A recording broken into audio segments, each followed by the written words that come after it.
하나님 아버지의 말씀. 말씀 보는 것 자체가 굉장히 기쁘죠? 네. 사랑하는 우리 하나님 아버지의 말씀입니다.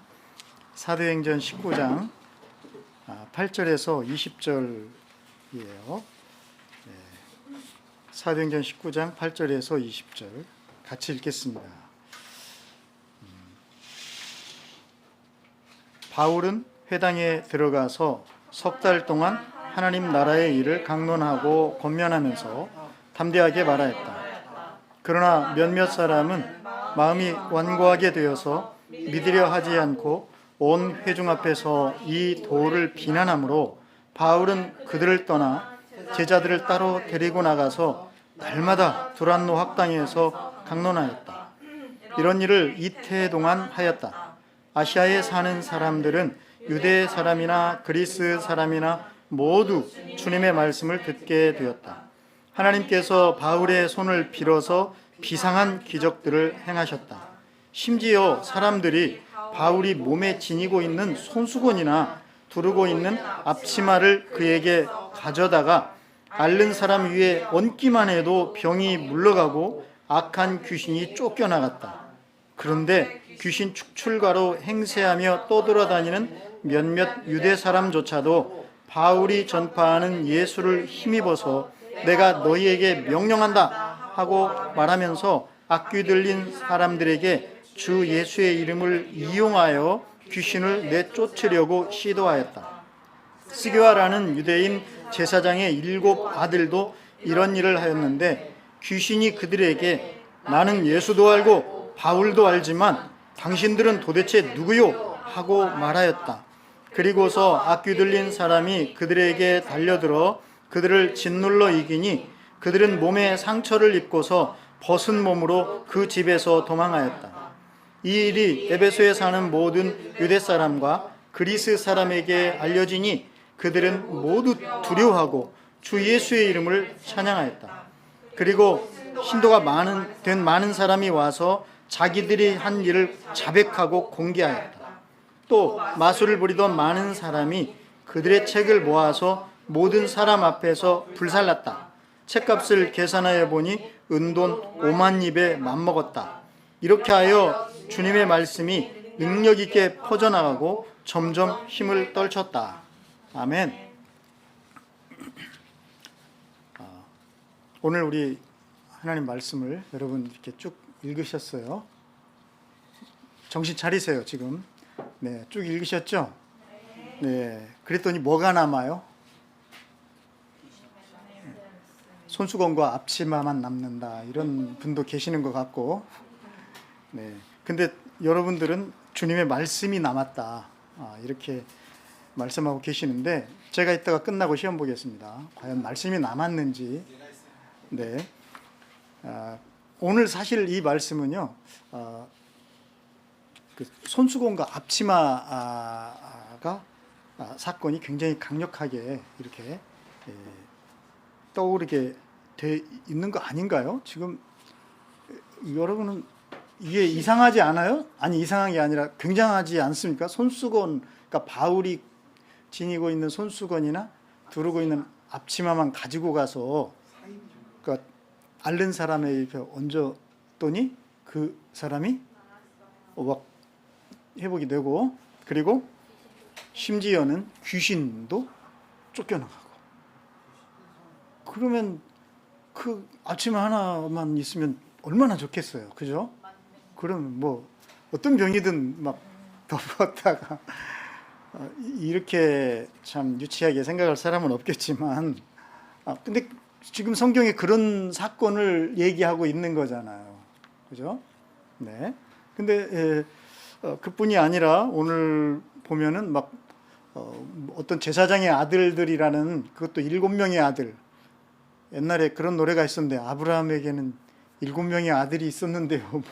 그 중에 하나, 저 넘어가겠습니다. 잘 모르는 것 같은데 저만 하나. 네. 그게 스게와라는 제사장에게 7명의 아들이 있었는데 이 사람들이 무슨 짓을 하는가가 나와 있어요, 그죠? 네. 귀신 쫓는 그런 짓을 하다가 지금 망신당하는 장면. 자, 앞치마로도 귀신을 쫓았는데 이게 그것도 안 되는 거야 지금 얘네들은. 그 다음에 또 무슨 얘기가 나오죠? 뭐 여러 이야기가 나오지만 그 이제 끝장면에서 아주 마술사들이, 많은 마술사들이 자기들이 그동안 갑옷처럼 간직했던 이런 건 굉장히 영업 비밀이, 영업이라고 해야 되나? 네, 뭐 영업이지 뭐 마술사니까, 그죠? 이런 책들을 어떻게 했어요? 자손 대대로 물려줘야 되는데 이거를 어떻게 했습니까? 불을 태워버리는 장면이에요. 근데 이게 한두 권이 아니었나 봐. 이게 사실 누가 이것을 기록하신 분이 누구라고요? 누가? 예, 이분은 의사잖아요. 그죠? 그래서 이분이 이과 계통이라서 그랬나? 뭐 이런 걸 다 계산을 하고 있지. 근데 5만 입이나 된다. 문제는 우리가 5만 입이 얼마인지 그러니까 감이 안 와. 지금 아무 감동이 없어. 알아야 말이지, 그죠? 어디 가서 그런 얘기 하지 마. 어디 가서 우리 교회라고 하지 마세요. 네, 이거는 그냥 눈치로 때려잡을 수 있잖아. 다 살면서 다 눈치 보면 살아놓고, 아니 꼭 성경 볼 때는 까다로워. 난 지금 이상해요. 아니 눈치 봤으면서 이거 눈치로 딱 보면 뭐야 이게 뭘 얘기하는 거야 지금 이게? 그렇지, 어마어마하게 많다 이 얘기잖아. 그러면 놀래야지. 와, 놀랐구나. 이런 놀라운 사건들이 지금 이렇게 오늘 이 말씀 속에는 등장하고 있습니다. 그럼 왜? Why? 왜 하나님은 이렇게 막 어떻게 보면 굉장히 자극적인 사건들이잖아요. 이런 사건들이 이게 한 개도 아니고 막 몇 개씩 이렇게 주님은 여기에다가 이렇게 해놓으시냐고요. 뭔가 하실 말씀이 이 엄청난 자극적인 사건이기 때문에 하신 말씀이 조금이겠어요? 아니면 굉장히 강하게 하시고 싶겠어요? 강하게. 저는 후자라고 믿습니다. 네, 여러분도 뭐 그러시는지 모르겠지만 뭔가 우리 하나님께서 이렇게 아주 그림이 선명한 장면의 이런 사건들을 통해서 뭔가 우리들에게 아주 강하게 말씀하시고 싶으신가 보다라고 생각할 수밖에 없잖아요. 그렇죠? 이제 알겠죠? 이런 걸 알고 성경을 아까 읽었어야 되는데 그런 생각이 드는 분들은 집에 가서 이거 지금 시간이 없어요. 네, 그래서 이제 그러면 도대체 우리 주님께서 이 도대체 앞치마와 손수건을 통해서 뭘 말씀하시려고 하시는가를 우리가 좀 알아야 되겠죠. 그 사실 앞치마나 손수건은 그 어떤 사람의 하자는 어떤 소지품들이잖아요. 그죠? 물론 어떤 사람은 막 손수건이 너무 소중해. 이게 손수건이 소중할 수 있죠. 네, 자기 뭐 첫사랑한테 받은 손수건 뭐 이런 거, 그 소중한가? 그게 어쨌든 뭐 아니면 무슨 어떤 대통령이 이렇게 땀 닦으라고 손수건을 준다든가 뭐 이런 건 굉장히 중요할 수는 있겠죠. 네. 그러나 대부분의 사람들은 뭐 손수건 한번 쓰고, 그죠? 뭐 너도 땀 닦거라 줄 수도 있고. 그런데 앞치마는 조금 얘기가 달라요. 그죠?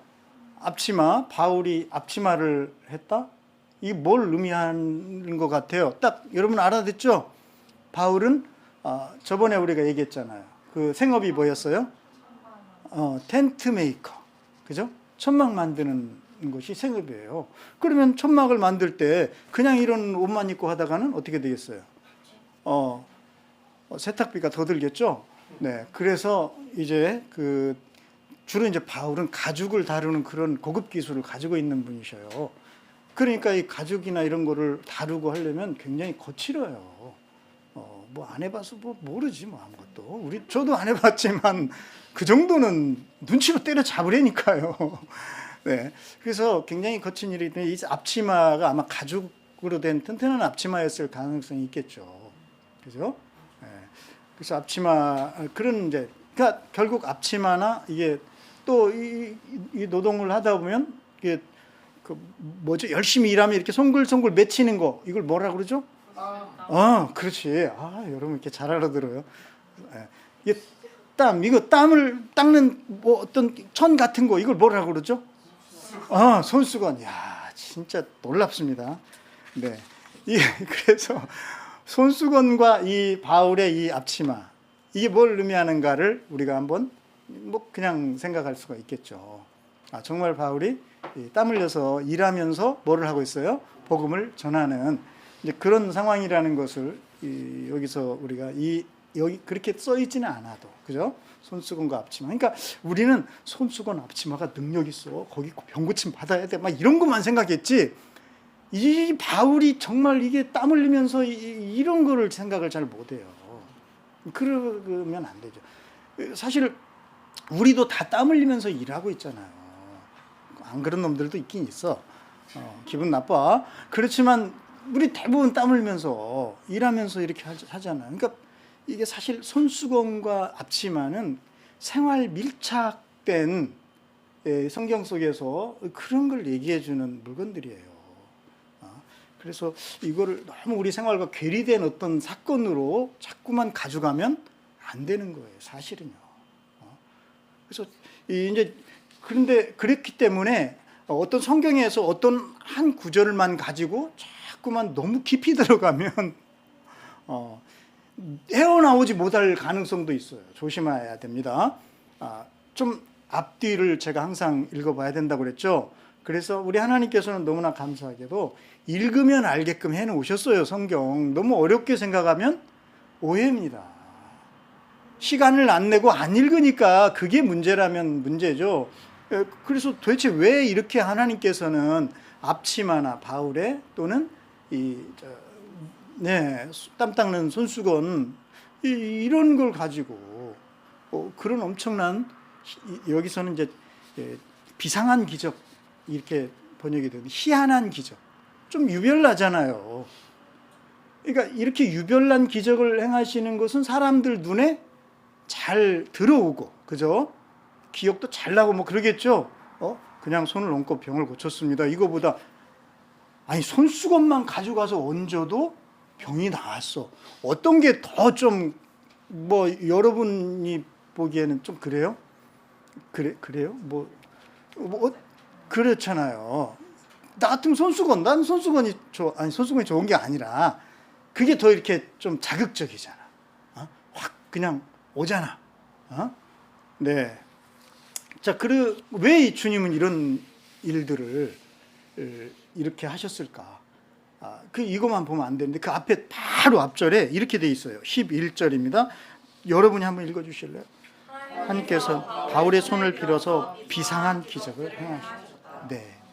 비상한 기적들을 행하셨는데 어떻게 주어가 어떤 분이셔요? 네, 주어는 하나님께서예요. 하나님이 주어입니다. 그러니까 여기 이제 비상한 기적 속에 그것 다 포함이 되겠죠. 앞치마도 들어가고 뭐 손수건도 들어가고 볼펜 아니지만 뭐 다 들어가는 거겠죠. 그런데 결국은 주어는 누구셔요? 하나님이 하셨다. 이렇게 돼 있는 거예요. 그러면 바울이 한 건 뭐예요? 바울이 여기 써 있잖아. 바울의 손을 빌려줬어. 바울의 손을 빌려줬어. 그러니까 바울이 정말 훌륭한 거는 뭐예요? 손을 잘 빌려드린 거예요. 내가 좀 써도 되겠냐? 그럴 때 싫어요. 얼마 주실 건데요? 이게 아니라 그런 식으로 하는 사람이 없지 뭐. 없어. 돈 생각하고 막 하나님 앞에서도 그런 사람은 없겠지 뭐. 없어. 예. 그런데 그런 바울이 뭐 손을 하나님이 좀 빌리고 싶다고 했을 때 이렇게 손을 잘 빌려주는 사람이구나. 알겠죠? 이렇게. 그런데 더 놀라운 이야기가 사실은 이 앞에 있어요. 앞에. 이렇게 주님이 이제 바울의 손을 이렇게 빌려달라고 하는 이 이야기 이전에 하나님께서 풀어놓으신 이야기가 있어요. 그 이야기가 있고 나서 이 이야기를 하나님께서 이렇게 기록하게 하시고 그 다음에 뭐 그 스게와의 아들들 이야기 이렇게 된 겁니다.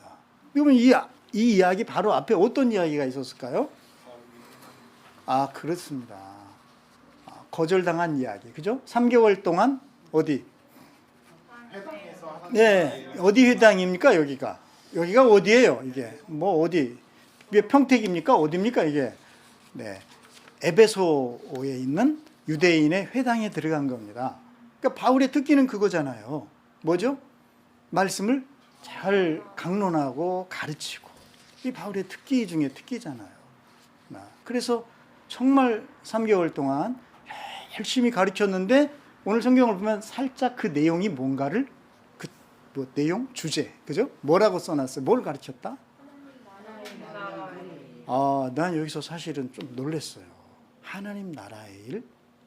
아니 먹고 살기도 힘들어 죽겠는데 세상에 대한 그런 이야기를 좀 해주시지. 어떤 나라?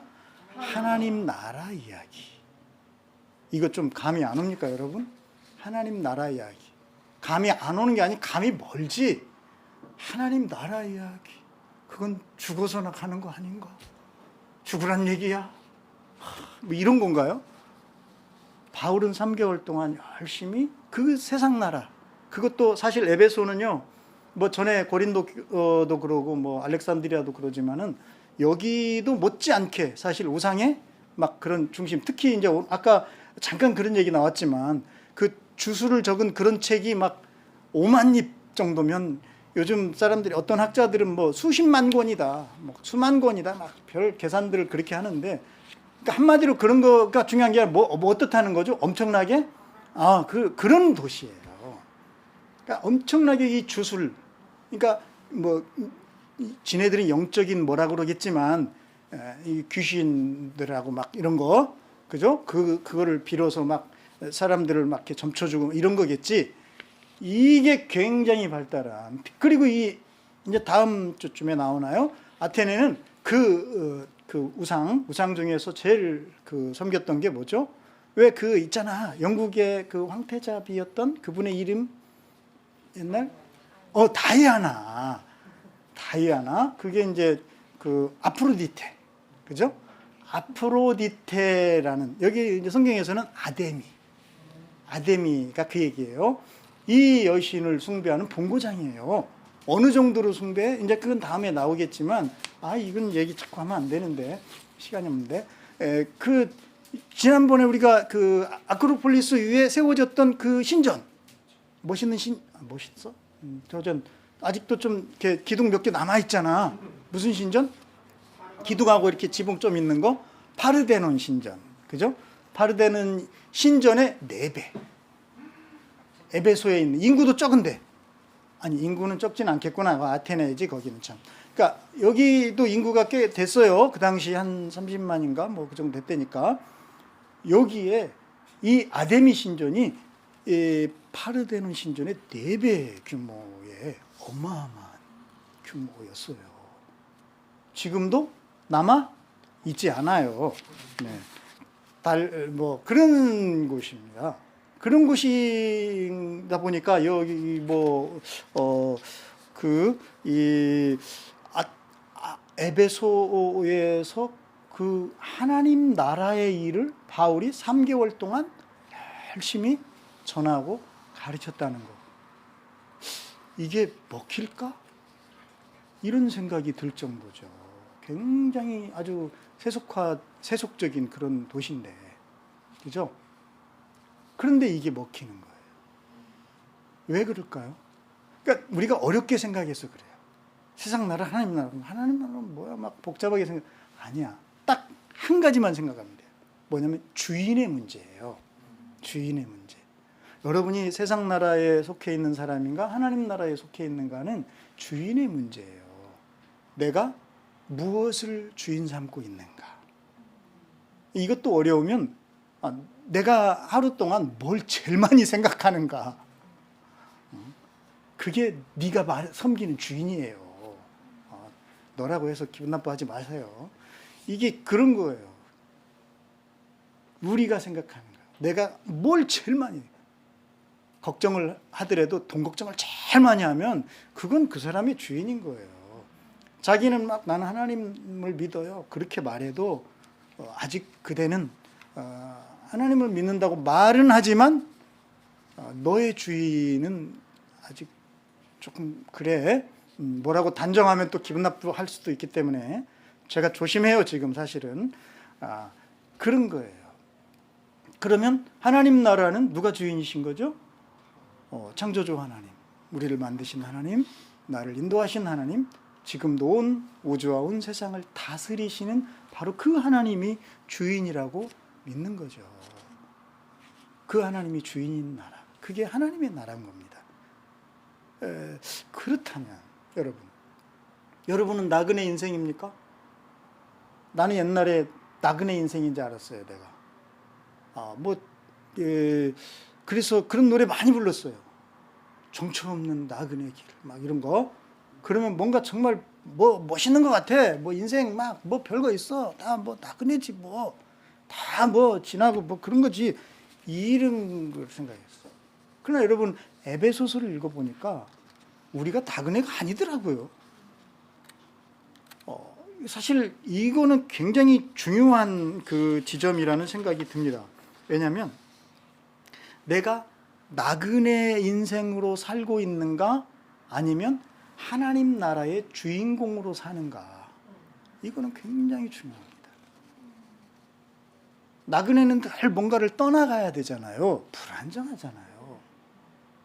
그런데 에베소서는 그렇게 우리에게 말해주잖아요. 너희는 전에는 그랬다. 그런데 이제는 외인이 아니다, 나그네가 아니다. 너희는 이제 다 하나님 나라의 자녀가 되었고 시민이 되었다. 그리고 심지어는 너희들은 이제 성령님이 사시는 성전, 거룩한 집으로 세워져 가고 있다라고 한 거예요. 이게 우리들의 포지션입니다. 나그네가 아니에요. 늘 이 세상을 떠나가야 돼, 이게 아니야. 이제 우리들의 포지션이 이렇게 된 겁니다. 이런 생각은 굉장히 중요합니다, 여러분. 더 이상 그런 노래 부르지 마요, 이제. 너나 나그네로 살다 끝나지, 다른 사람도 심란하게 하지 말고, 그죠? 근데 여러분도 아닌 거예요. 우린 나그네가. 자, 에베소는 그런 곳이었는데, 거기서 바울은 그렇게 열심히 복음을, 하나님 나라를 전했어요. 그래서 이렇게 이제 이 하나님 나라를 전할 때 여러분들처럼 그래요, 맞아요, 목사님하고 이해를 하시는 분들도 계셨지만 대부분 그러셨는데 몇몇 유대인들이 여기에 반발을 합니다. 이런 사람들 보면 어때요, 여러분? 네. 겉으로는 안타깝지만 속으로는 굉장히 재수없죠? 솔직히 말해서. 네. 그러나 바울 사도는 그렇게 생각하지 않았던가 봐요. 조용히 자리를 옮겼어요. 그리고 어디로 갑니까? 네. 두란노 서원으로 갔습니다. 그래서 한때는 백운동 서원, 도산 서원, 덕산 서원, 병산 서원 막 이런 데 열심히 찾아다녔어요. 야, 서원 정말 좋은 거구나, 이런 생각을 하면서. 네. 그런데 그것과는 별로 상관이 없어요.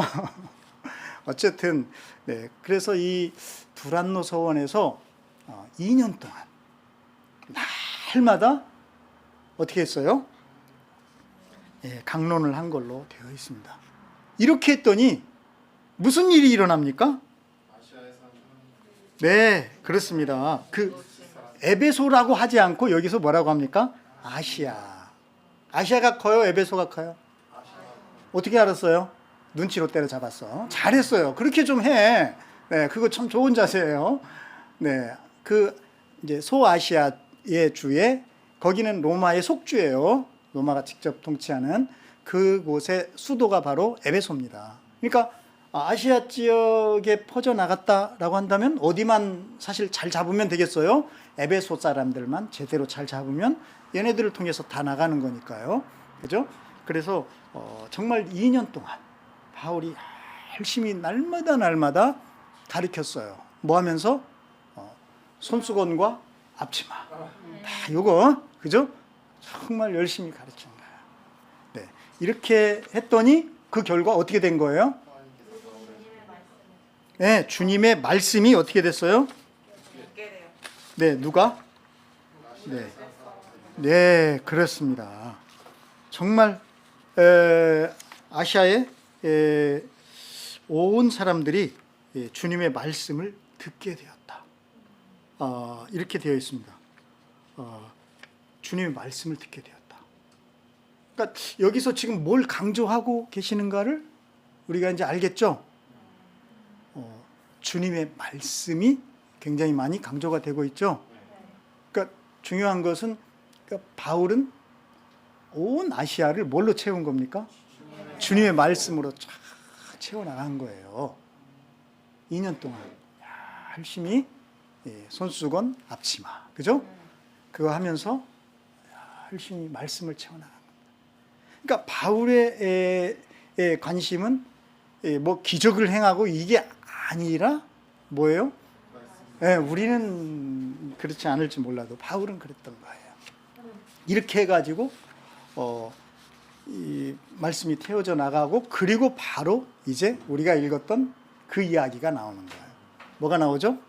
하나님께서 바울의 손을 빌어 비상한 기적들을 행하셨다. 이게 이렇게 되어 있는 거예요. 저는 사실 이제 저도 뭐 참 부족하지만 설교자로 살아온 이 시간을 이렇게 헤아려 보니까 정말 이것 얘기하기도 참 부끄러울 정도로 뭐 꽤 되더라고요. 그런데 제가 다른 건 몰라도 여기서 제가 딱 그게 생각이 되었습니다. 뭐냐면 바울은 정말 이렇게 2년 동안 열심히 말씀을 전했을 뿐만 아니라 그는 우리 하나님께서 그 바울의 하찮은 그 소지품, 그죠? 손수건이나 앞치마를 사용하실 정도로 그는 이 하나님께 손을 잘 빌려드렸다, 내어드렸다. 이것은 그만큼 바울이 자기가 그 전한 말씀에 얼마나 충실하고자 노력을 하였던가, 그런 게 좀 느껴졌어요. 이게 느껴졌어요. 바울은 그런 사람이었구나. 그러니까 심지어는 우리 하나님께서 바울의 손수건을 사용해도 바울은 뭐 변질되고 바울은 뭐 딴 생각하고 이럴 사람이 아닌 거죠. 정말 그는 하나님 나라로 충실하고, 하나님 나라, 아까 그 하나님 나라의 중요한 건 뭐라고 그랬죠? 주인이 누구인가? 하나님 나라로 충실하고, 그리고 하나님의 정말 말씀으로 자기가 그렇게 아시아 온 지역에 채우고자 했던 그 하나님의 말씀으로 가득한 바로 그 사람이구나. 그게 여기서 이렇게 좀 느껴져요. 사실 이게 설교자로 제가 오래 살면서 이것 때문에 굉장히 힘들거든요. 사실은 설교자들이 뭔가 자기를 통해서 뭐 어떤 게 나타나고 역사가 일어나고 이런 거에 마음이 훅 가거나 쏠리거나 그러기가 굉장히 쉽거든요. 그런데 어떻게 이 바울은 그냥 손을 사용하셨다고 했는데, 주님은 소연을 사용하셨다고 했는데, 근데 오늘 본문의 심지어는 그의 손수건이나 그의 앞치마만 사용해도 이 사람은 괜찮아. 괜찮은 일꾼이야. 괜찮은 주님의 종이야. 이럴 정도의 사람이었다는 게 제가 참 그 부분이 저는 와 닿았어요. 이런 이야기가 앞치마 사건 앞에 있었습니다. 네. 이제 앞치마가 앞치마만이 아니었다는 것을 여러분 좀 아시겠죠? 네. 그걸 꼭 아셔야 됩니다. 그리고 나서 바로 또 뭐 우리가 보기에는 재밌는 얘기지만 당사자 입장에서는 굉장히 어려운, 힘든 이야기죠. 스게와의 제사장들, 스게와 제사장의 아들들이 봉변당하는 그런 대목이에요. 이 사람들이, 이게 사실 그 당시에도 제사장이면은 뭐 많이 알려진 그런 가문이겠죠. 특히 이 제사장 그러면 이게 이제 변질되기 전에는 구약에서는 하나님과 인간의 어떤 중보적인 그런 역할도 감당을 하는 직분이잖아요. 그 자리가. 근데 이게 변질되면서 뭐 어떤 과학적인 그런 거를 통해서 그 사람의 뭔가를 점쳐준다든가 이런 식으로 변질이 되는 거예요. 그리고 또 뭐 귀신을 쫓아내 주는데 그걸 뭐 정확하게 정말 하나님의 능력으로 이렇게 가면 좋은데 그 당시 특히 이 에베소 지역에는 엄청난 그 주술적인 것들이 발달한 그런 도시다 보니까 이 사람들도 이제 그런 것을 좀 했던 사람들인가 봐요. 근데 그 중에 이제 바울이 이렇게 귀신을 쫓아내고 이랬다 하니까 에베소의 소문이 확 퍼지잖아요. 그러면서 이 에베소 사람들이 그 에베소의 주술 가지고 이렇게 귀신 쫓아내고 뭐 하는 사람들이 바울의 신의 이름을 사용해서 자기들도 해봐야 되겠다 해서 막 했던 모양이에요. 그래서 주술에는 주문을 외워서 막 하는 거잖아요. 그러니까 그 장면 중에 하나를 지금 이제 가져온 겁니다. 그러니까 바울은 사실 그냥 앞치마나 그냥 손수건이 아니잖아요. 그거 지금 우리가 살펴봤잖아요. 그런데 이 사람들은 그런 건 다 무시하고 이렇게. 그래서 우리 하나님께서 이 사건을 통해서 뭘 강조하시고자 하는가를 우리가 뭘로 때려잡아요? 눈치로 때려잡으라고 그랬잖아요. 알 수가 있겠죠. 그죠? 네. 그래서 그래서 우리 주님은 여러분들이 약간 좀 이런 거 하면은 좀 오해도 하고 무리가 될 수도 있어요. 근데 그거를 감내하시면서조차도 이렇게 이 이야기를 쓰셨어요. 뭐가 좀 무리가 되는 내용이 있습니까? 귀신이 말을 해. 그죠? 귀신의 말. 여기서 귀신의 말을 써놓으셨어요. 주님께서 귀신이 뭐라고 얘기하는 거. 그러니까 이거는 뭐가 전제가 되는 겁니까? 귀신이 있다 없다? 있을 정도가 아니라 귀신이 말도 한다. 그러니까 귀신도 뭔가를 감지하고 또 뭔가를 판단하고 다 하는 거라는 거를 여기다 써놨어요. 심지어는 그 뒤로 가면은 어떤 일이 일어나요? 귀신이 사람을 이깁니까? 아니, 못 이깁니까? 이기죠. 완전히 다 제압해버려, 귀신이. 이런 장면을 여기다가 써놓으신 거예요. 어때요, 여러분? 좀 으시시합니까? 난 근데 이해가 안 가요.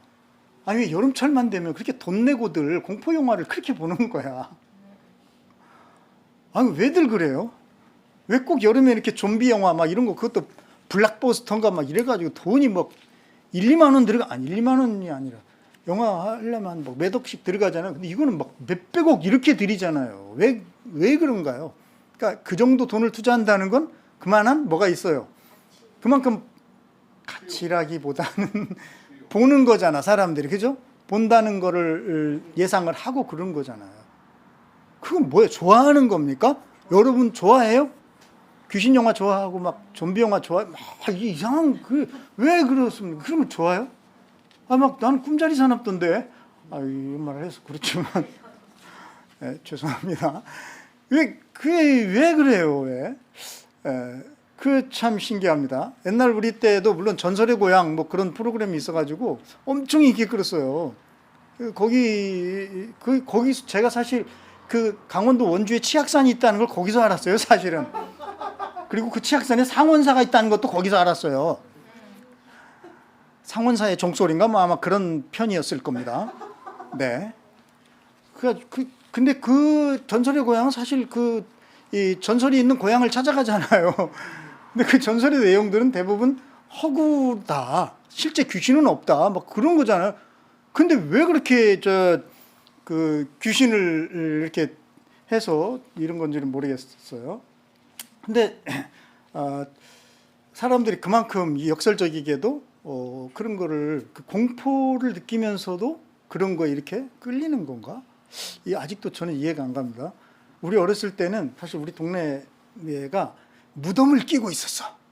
옛날 시골 동네들 있잖아, 그런 거. 그래서 이렇게 밤중에 꼭 그 아버님이 담배 심부름을 시키면 막 거의 털 깎는 자 앞에 어린 양이 되는 거예요. 막 죽으러 가는 거야, 이거는. 정말 안 갈 수도 없고, 안 가면 더 죽어. 그러니까 차라리 가다가 죽자. 뭐 이렇게 해가지고 제가 가면서 그 무덤이 얼마나 이렇게 사실 어렸을 때 무서워요. 그것도 밤중에 막 가로등이 있는 것도 아니야, 옛날에는. 그러니까 여러분들 저를 무슨 조선시대 사람인가 이렇게. 조선시대 아니에요. 다 시골엔 그랬어요. 다. 그래가지고 제가 가는데 가면서 막 얼마나 정말 너무 무서운 거야. 막 거기 그 무덤만 지나가려면 제가 너무 무서워서 막 아마 그 빠르기로 하면 제가 아마 100m 굉장한 그 기록이 나왔을 건데 그렇게 막 빨리 이렇게 그렇게 했던 기억이 납니다. 네. 아유, 정말 무서웠어요. 네. 나는 귀신이 무섭던데 왜 여러분들은 왜 그런지는 아직도 저는 그게 잘 이해는 안 갑니다. 이해는 안 가는데 근데 여기 보면 진짜로 귀신이 있어요. 그죠? 그리고 주님은 귀신의 이야기까지도 귀신의 말도 지금 우리가 듣게끔 이렇게 하십니다. 그래서 이렇게만 하고 끝나면 안 되겠죠. 왜 이렇게 주님이 이런 귀신의 말을 이렇게 우리에게 듣게 들려주시는가를 봐야 되겠죠. 왜 이 말이 나왔습니까? 네, 스게와의 그 아들들이 귀신 들린 사람을 향해서 이렇게 명령을 했습니다. 뭐라고 했죠?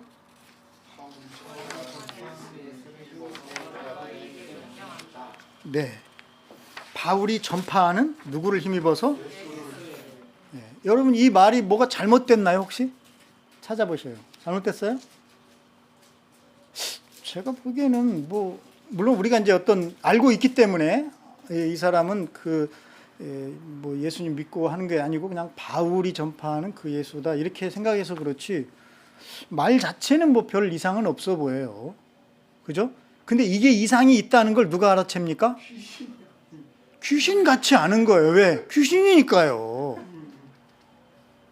그 참나 이거. 그래서 여러분 귀신은 못 속입니다.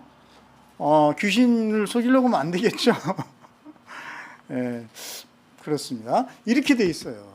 그러니까 바울이 전파하는 예수를 힘입어서 명령을 한다. 명령하는 거 맞잖아요. 근데 물론 이제 원어는 명령이라기보다는 요청한다. 이런 식으로 돼 있긴 한데 어쨌든 이 형식은 갖췄어요. 그런데 뭐가 문제입니까? 내용이 없네. 네, 내용이. 이걸 누가 알아챘어요? 귀신이 알아채요. 귀신이. 여러분 신앙생활을 이렇게 귀신에게 발각되는 신앙생활 하면 되는지 안 되는지 스스로 판단하세요. 어떤 사람은 아마 지금 생활 속에서 귀신에게 엄청 이렇게 가위 눌리고 그럴지도 모르겠어요. 네. 그렇다면 뭘 짚어봐야 되겠습니까? 내용이죠. 그죠? 여러분 입으로 아무리 예수의 이름으로 뭘 해도 정말 내용이 있어야 되겠죠. 내용은 다른 게 아닙니다. 그죠? 바울은 지금까지 한 번도 내가 전하는 예수님의 이름을 이용해서 귀신을 쫓아내라고 한 적이 있었겠어요? 니네들은 전문 마술사니까 니네들은 그렇게 해라. 그런 적이 있겠어요? 아니잖아요. 바울이 지금까지 뭘 전했다고 앞에 나왔죠? 어떤 나라의 일? 하나님 나라의 일. 하나님 나라에서 제일 중요한 거는 주인이 누구이냐. 그죠? 그러면 여러분의 인생의 주인을 예수님으로 딱 마음에 모시라고. 그잖아요. 그래 하나님 나라가 임하는 거잖아요. 그리고 내가 하나님 나라의 이제 자녀로. 그죠? 그리고 시민으로 살아가는 거잖아요. 그렇게 바울은 지금까지 전했는데 지금 이 사람들은 뭐 하고 있는 거예요? 이용하는 거예요. 거기 그렇게 써 있죠. 주 예수의 이름을 이용하여 귀신을 쫓아내는 것이다. 이용하여서. 이거 참 차이가 별거 아닌 것 같은데 누구는 안다고요? 귀신은 안다니까요. 그러니까 다른 사람 속이려고 할 필요가 없어요. 귀신이 안 속아. 귀신도 이게 진짜 신앙생활인지 아닌지를 알아본다는 거예요. 참 섬찟하죠? 이런 일이 있습니다.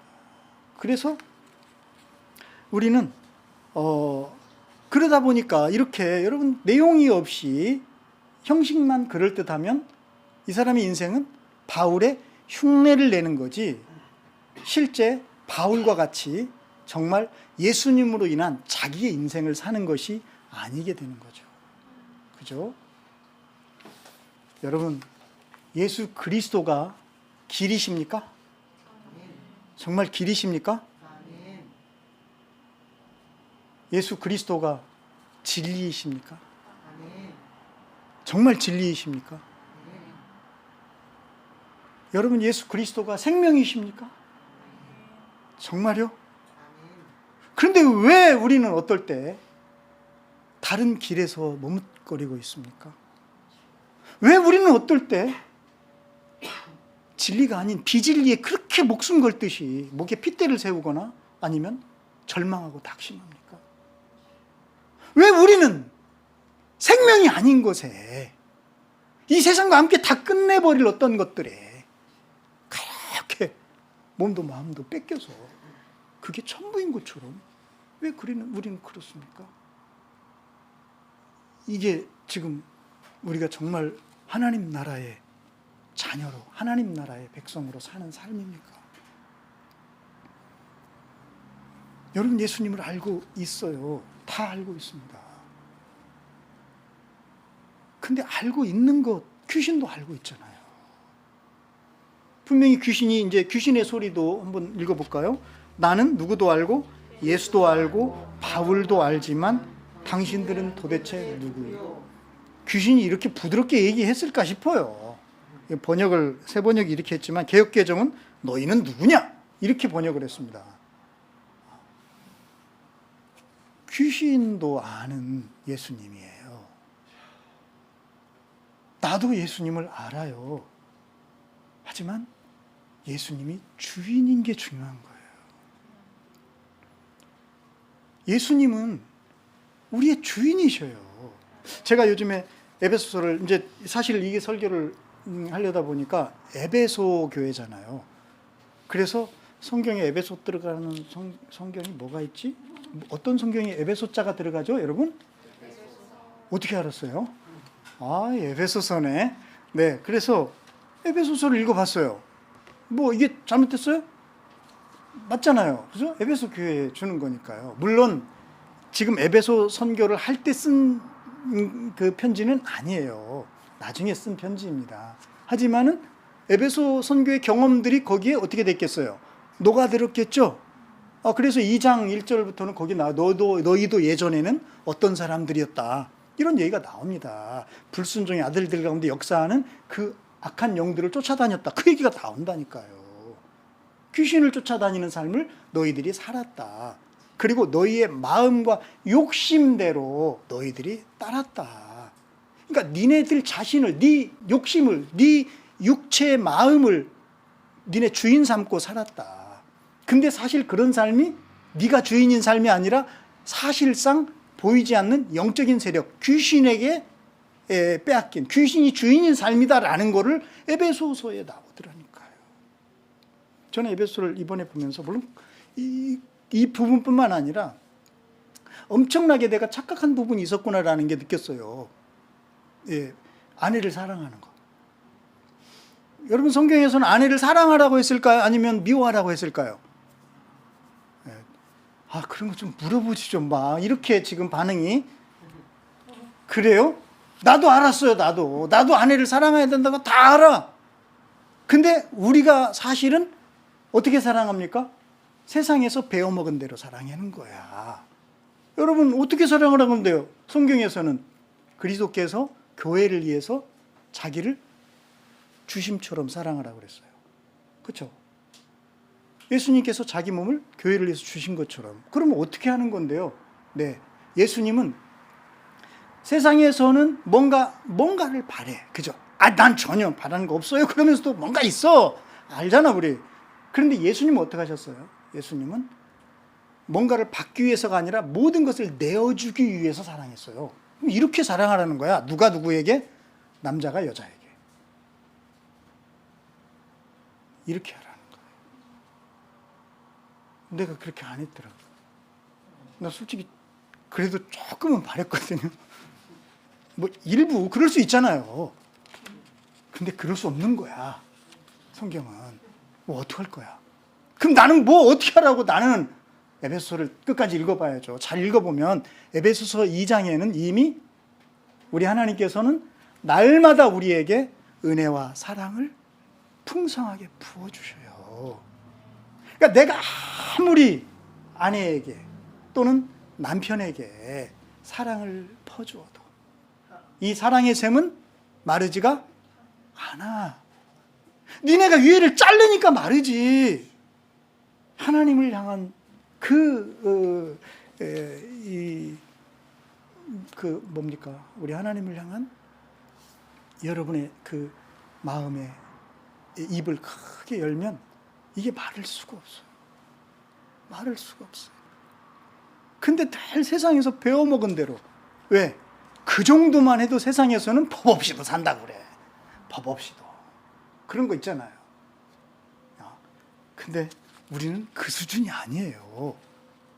우리는 법 위에 계신, 그죠? 예수님 수준이라니까. 시편 81편이에요. 그게 시편 81편. 예수님께서 그 시를 인용하시면서 너희들은 다 하나님의 아들들인데, 하나님의 딸들인데, 이제 그 겨우 인간 수준의 세상에서 이렇게 세상에서 세상에서 이렇게 시달리다 보니까, 그죠?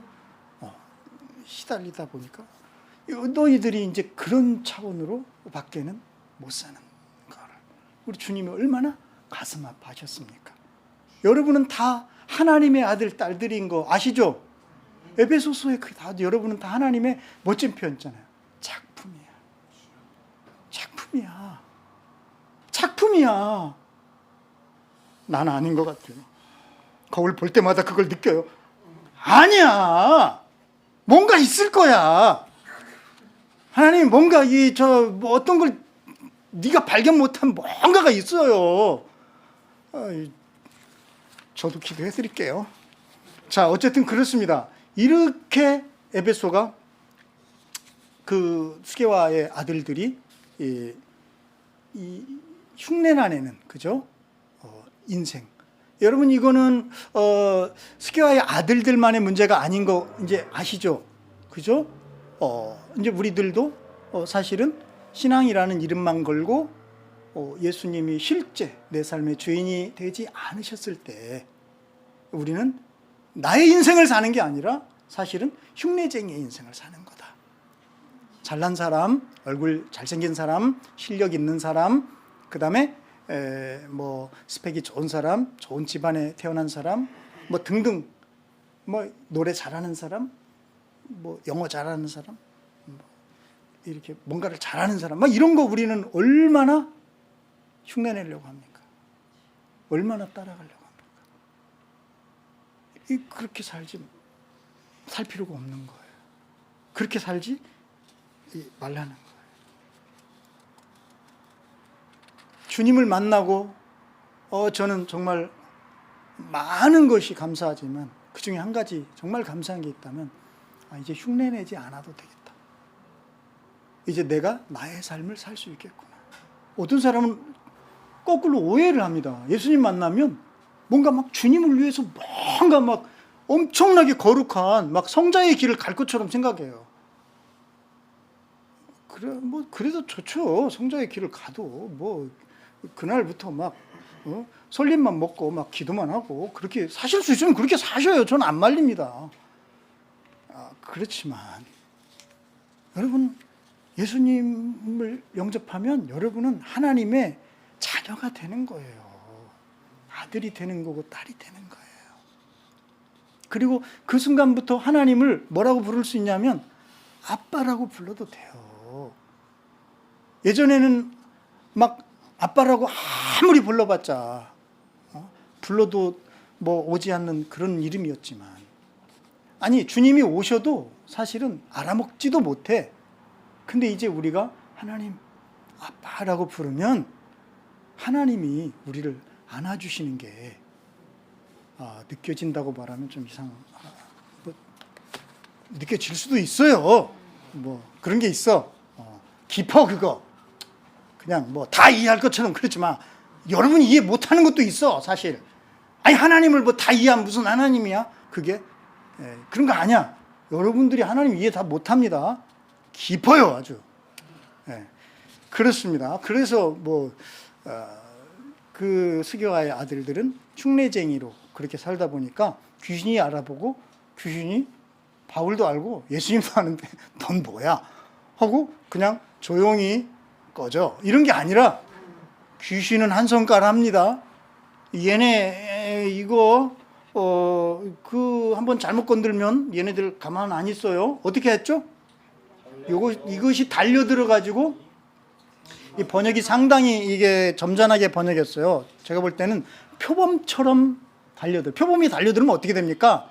살짝 벌떡이 만져주고 잘 가, 조심해 이럽니까? 아니잖아요. 이 발톱, 이거 얘네들 이 고양이과 애들은요 발톱 장난 아니에요. 제가 그거 맨날 깎아주면서 넌 왜 이렇게 빨리 자라냐? 미안해. 한편으로는 왜냐면 얘네들이 이게 생명이잖아. 이게 날카로워야 이게 되는 거잖아요. 표범이 한번 핥혔다 어떻게 되겠어요? 이거 성형외과 가면 견적 안 나올걸? 그런 정도 수준이야 이거. 유혈이 낭자하고 완전 얼마나 급했으면 다 벗겨져. 그래도 도망가야 돼. 왜? 살아야 되니까. 이렇게 된다니까요. 여러분 흉내쟁이 인생은 그저 먹고 살려고만 바둥바둥하고 결국 그러다가 끝나는 거예요. 끝나는 거야. 이걸 주님 보여주시는 거예요. 그 다음에 여러분 그 다음 이야기로 얼른 넘어가 봅시다. 어떻게 되죠? 네, 이 일이 어떻게 됩니까? 네, 사실 이걸 요즘으로 하면 LTE 속도로 퍼져나가는 거지. 그죠? 이거 맞나요? 네, LTE. 죄송합니다. 제가 아직도 이 현타가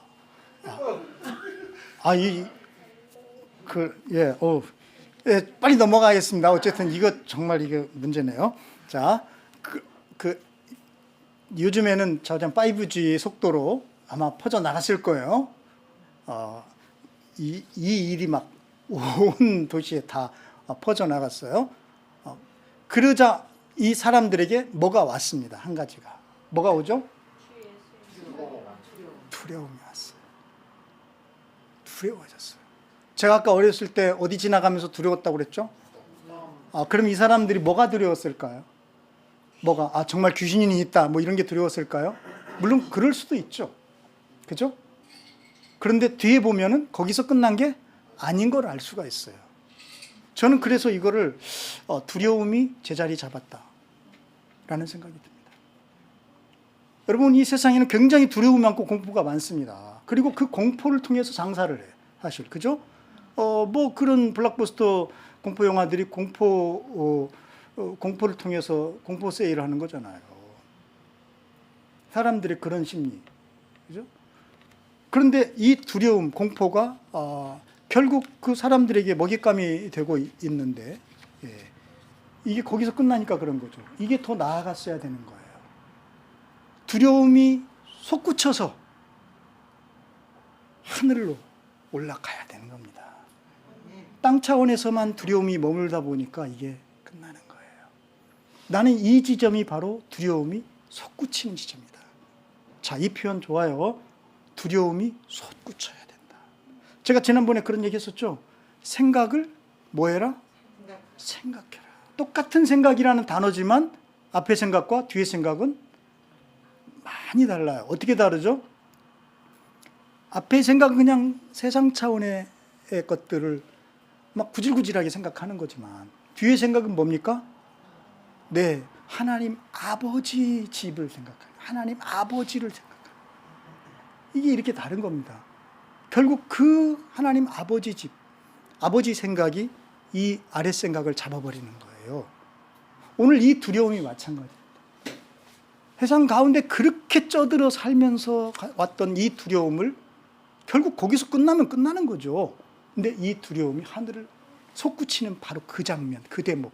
왜 그럴까요? 이 두려움을 통해서 누구를 보게 되니까 하나님을 만나는 거예요. 하나님을. 왜냐하면 귀신들이 그렇게 증언했잖아요. 내가 예수님도 알고 바울도 한다. 이랬잖아요. 우리는 귀신 차원에서 끝나는데 귀신들은 뭐가 두려운 거예요? 하나님이 두려운 거예요. 예수님이 두려운 거예요.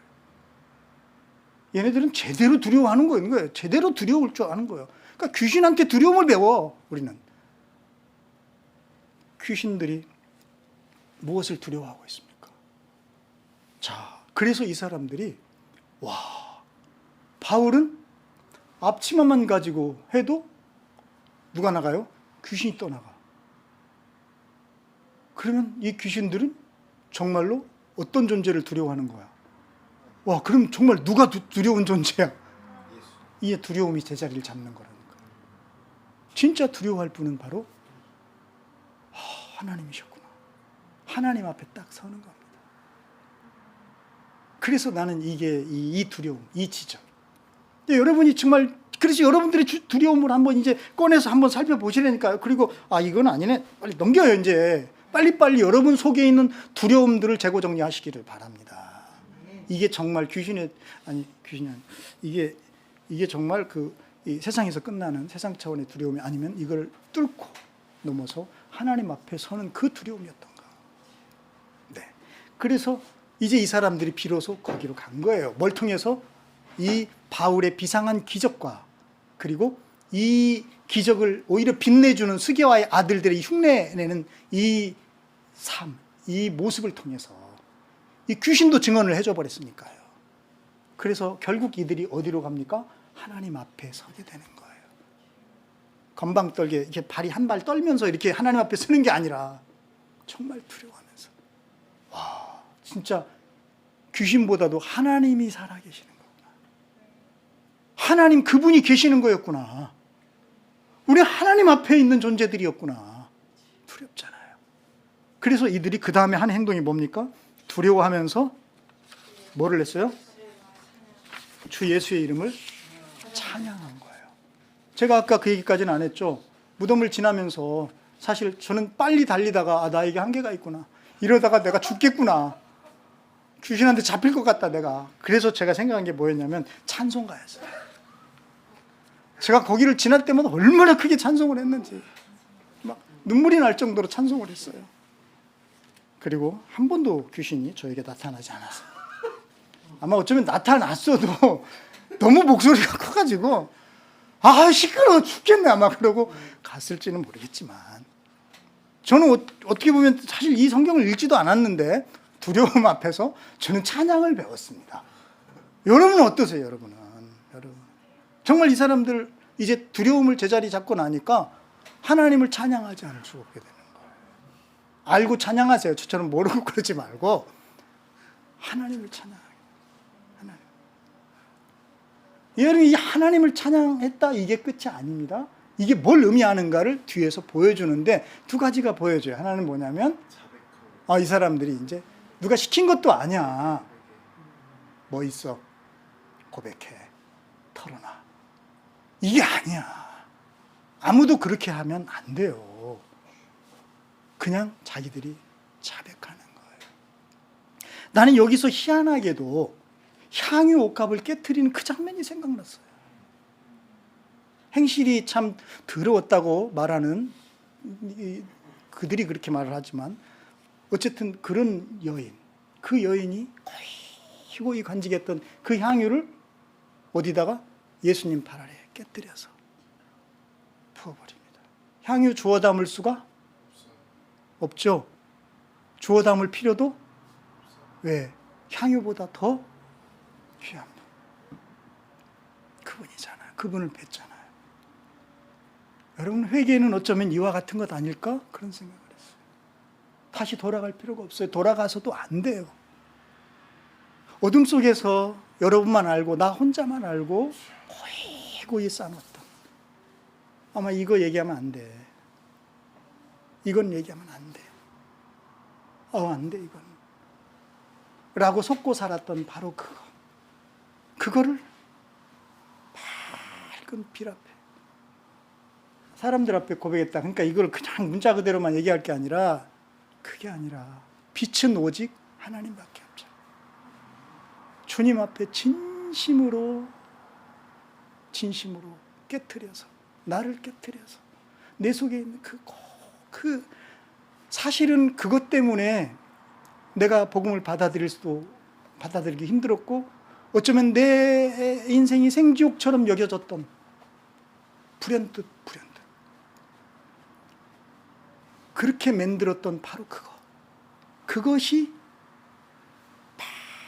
밝은 빛 앞에 터져나온 거예요. 이게 회개예요. 이게 주님은 그 아주 역겨운 그 죄악의 실상이 주님 앞에 터져나올 때 주님은 그것을 얼마나 역겨워하셨겠어요? 사실 여러분, 구약에서 우리들의 죄를 전가하고 짐승의 막 내장이나 고기나 이런 걸 태우잖아요. 그 냄새가 주님 맡으시기에 어떠셨어요? 향기로웠다. 향기로워요, 그게? 아니잖아요. 그런데 우리 주님은 우리 속에 그것 때문에 우리 주님과 살 수가 없는 거잖아요. 그것들이 터져 나올 때 우리 주님은 그것을 얼마나 향기롭게 받으시겠어요. 이게 회개예요. 이게 진짜 회개. 그리고 이들은 여기서 끝나는 게 아니라 그 다음 이야기 어떻게 되죠? 갑자기 마술사들이 등장하는 거예요. 이렇게 등장한 거예요, 마술사들이. 회개의 열매라고 보여지죠. 그래서 그들이 그동안 간직해왔던, 별것도 아니야 사실 이거, 그냥 막 지네들도 모르는 막 주문을 막 적어놓은 거래요. 그때 다 안 타고 남았던 뭐가 있었나 봐. 나중에 발굴해 보니까 별것도 아닌 거야. 근데 얘네들한테 이게 굉장히 중요해. 왜 그래요? 먹고 살아야 되니까. 자자, 요즘에 먹고 사는 거 그러면 그게 다 막 모든 걸 다 그냥 다 압도해. 아니야, 그거 아니야. 성경은 그렇게 말하지 않아. 성경은 오직 예수님이 생명이라니까. 생명을 주시는 분은 그분밖에 없으시다니까. 여러분, 이거 바로 잡아야 됩니다. 우리 나그네야? 아니야? 아니야. 우리 이제 더 이상 나그네가 아니에요. 주님 품에 돌아왔어요. 헤매이지 마요. 제발 떠돌지 마. 우린 주님의 자녀야. 날마다 주님 품에서 사랑받는 주님의 자녀들이야. 왜 나그네냐고. 왜? 아니라니까. 그렇습니다. 그래서 이 자기들이 정말 보물처럼 간직했던 그 책들, 이 책값 얼마나 비쌌겠어요. 그래서 계산해 본 거야. 누가가 대체 이게 얼마쯤 될까? 얼마나 비쌌을까? 5만 잎이야. 5만 잎. 은화 5만 잎. 이거 이제 어떤 학자는 70억이네 또는 잘 모르겠어. 이게 하도 이제 오래된 일이기 때문에 이거 정확히 계산하기는 어려워. 하지만 여기서 우리가 뭘로 때려잡으라고요? 눈치로. 그럼 어느 정도야 이게? 아마 천문학적인 숫자. 그냥 그렇게 그냥. 예, 그 정도예요. 그래서 이 사람들은 자기들이 그동안 간직해왔던 향유 옥합을 깨트리듯이 뭐를? 회개의 열매로? 네. 죄만 고백하는 것이 아니라 실제로 자기의 그 책들을 가지고 옵니다. 그리고 그 광장에 그 책들을 쌓아놓고 어떻게 해요? 불을 붙여. 이건 뭘 의미하는 거죠? 다시는? 그렇죠. 다시는 이제 내가 흉내쟁이 인생 안 살 거야. 다시는 이제 내가 누구처럼 사는 거 그거 안 살 거야. 이제 다시는 이제는 내가 예수님으로 인하여서 나의 인생을 살 거야. 주님과 함께 주님이 주시는 그 놀라운 인생을 나는 살 거야. 나로 살 거야. 이거잖아요. 그래라. 주님이 막 밀어주시잖아요. 여러분, 그들의 마음속에 성령의 불이 타오르지 않았다면 뭐하러 이런 거를 불태웁니까? 뭐하러. 그들의 마음속에 이미 주님이 붙여놓으신 그 불이 얼마나 높게 깊게 타올랐던지 5만 님이나 되는 그 어마어마한 책들이 불태워지는데 며칠 걸렸을 것 같아요. 아니야. 저는 이 불이 지금도 타오르고 있다고 생각을 합니다. 왜냐하면 우리들이 던지는 그 책들도 거기에 보태져야 되잖아요.